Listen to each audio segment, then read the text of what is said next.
Hello, Beez Bladers! Welcome back and welcome newcomers to the channel. I hope you're having a fantastic day. As always, I always put links in the description and in the pinned comment down below where you can check all the knives or gear or flashlights or whatever it is I'm showing you. But tell me about your fantastic day. We're going to check out a very premium knife by Kizer. They put a lot of work and a lot of design into this, dude. And you know what? I really like these cases. I like the whole fabric-y feel of them. I know that's not what we're here to look at. We're here to look at this knife. This isn't going to be a long, drawn-out video because I have reviewed other versions of this knife, but they came out with another one, a Mr. Fancy Pants version, and I'll show you a couple more versions I have sitting right there here in just a second. But let's get into this. This is the Kizer Pioneer. Would you look at it? Just look at it and all of its pioneerness. And you don't have to get one with the holes. You can get them with the holes or without the holes and all the different versions. And I'll show you those here in just a second too. But let's look at this, dude. This is an LF design. Carbon fiber. Everybody loves a little carbon fibre, right? Check that out. Oh my. This is a good, it's a good looking knife. I have used the ones that I have over here and I've carried them. They are very nice. Very, very nice. You do have some jimping up top. It's moderate jimping. It does its job. Let's see if I can get you in there to see it. You know what? I'm going to turn on a little bit of extra light. Don't want you all to miss out on the jimps. There we go. Oh yeah, there we go. Look at that. So the jimping actually works very fine on it. You have a couple ways, 3 ways really. You could do the pinch open, you can use the thumb studs, or you can use the front flipper. I'm going to use the thumb stud. You ready to see this blade? Pow, right in the kisser. Yeah, look at that. Ooh yeah, look at that. We got a little bit of belly going on. Your tip is just a hair, and I mean just a hair higher than your pivot. And let me give you a couple quick size comparisons so you know what we're looking at. First, you know I got to put up a QSP penguin because everybody needs a penguin, right? So there's a penguin next to it, and here is the Kizer Drop Bear. So it's just a little bit bigger, just a slight tiny hair bigger than the Drop Bear. But if you look, put the penguin on here from tip to tip or edge to edge, they're almost exactly the same size. Let me put a couple more on here. Here is the Kizer Gemini. And then, ooh, I just got an idea. Let me grab this one real quick. Here we go. There's the Gemini. There's the Militaw. Here is a Militaw sandwich with the regular Militaw, and there's the mini Militaw. So that shows you that it's a good sized knife. I'm going to put one more up here, the Veritas. Oh, yeah, look at that. How about that? And for all you numbers lovers, here's your numbers.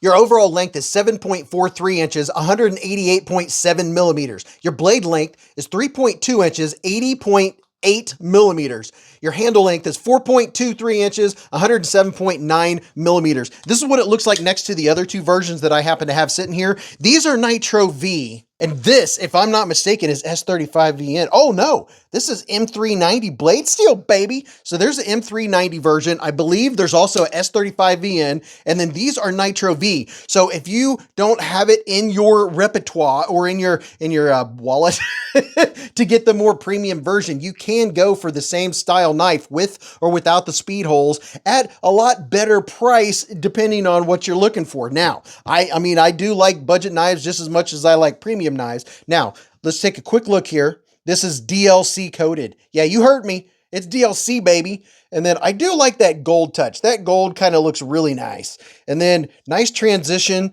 This is a nested liner lock. We have good lockup. Let's see how it feels. It's rock solid. There's zero play, no blade play or blade rock or lock or any of that kind of stuff. Big old thumb studs. Look at those studs. Oh my goodness. They're chunky. You have milling and a full length. Look at that. All the way down to this hidden. Oh yeah, did I tell you?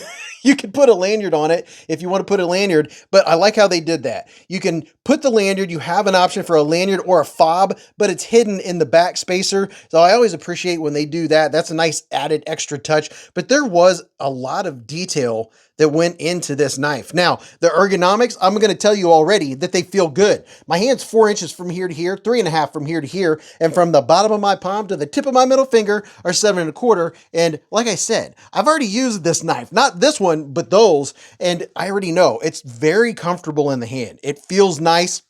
It does kind of have a harpoon style blade, kind of a elongated clip pointy harpoony style, but the jimping is adequate. It does a good enough job. It's not the best in the world, but it does do its job very well. And if you wanted to, you can reverse grip this for a little swink, swink, swink, swink, opening up some bags of mulch. But look at this. Just like the other ones, very easy to disengage. You can see right here that there's just enough room. They've got it cut out just enough to get in there to that liner lock. And you know what? I am digging this gold colorway. Where did that word come from anyway? Colorway? And something else I appreciate about this knife. I do like some of my knives to be deep carry. This one is easier to get out of the pocket because you have this dude right here. It's nice to not always have to dig both fingers down and hold onto the clip to pull the knife out of your pocket. This one, it's user friendly. These right here, if you look here, same thing. It's easier to get out of your pocket. Here's a look at the pocket clips on both of them. And you can see this carbon fiber, what it does is it adds a little bit of Mr. Fancy Pants to it. Now, the action. I know we haven't talked about the action. Oh my goodness. Reverse flick is not really conducive on this one because if you look, the thumb stud is practically sitting right on top of the bolster and the scale. So getting under that thumb stud to do a reverse flick is nearly impossible. You might be able to do it if you get your finger and put it on top of the thumb stud and do something funky, but it's primarily going to be a slow roller, which is, oh my gosh, this knife is just so smooth. Oh my gosh. It's just such a smooth knife, but you can over the top it very easy, or front flip it, or you can index flip it. The index flip is very comfortable. They did a good job on not making the jimping too aggressive. You need a perfect amount of aggression whenever you have a top flipper, because if it's not aggressive enough, then you're going to slip off. But if it's too aggressive, it's going to hurt when you're opening it like this, right? And here's the YouTube front flip. Overall, everything that went into this knife making it, they did a superb job on it. I like the way it feels. I like the action. I like the fit. Now, as far as drop shuttiness, this one isn't drop shutty. This one isn't drop shutty. And this one isn't drop well, it's almost drop. This one's really getting worn. You could tell the one that I've carried the most. So obviously with a little bit of time, or you could always tweak just a little bit. You could get it a little more droppy shutty if that's something you want. This one, admittedly, yeah, it's a lot smoother feeling. Now, this one doesn't have a blade coating per se, where this one has the DLC. The DLC is going to feel a little bit tighter because you have a little bit of coating on there, but I appreciate that. I don't want all of my knives to be drop shutty, but just giving it a little bit of Mother Nature, a little bit, yeah, just a little bit of help, that works for me. You can see how easy it is to manipulate. Now, can I open this just with wrist action? I cannot. It has a very good detent. Look at that. Look at this detent.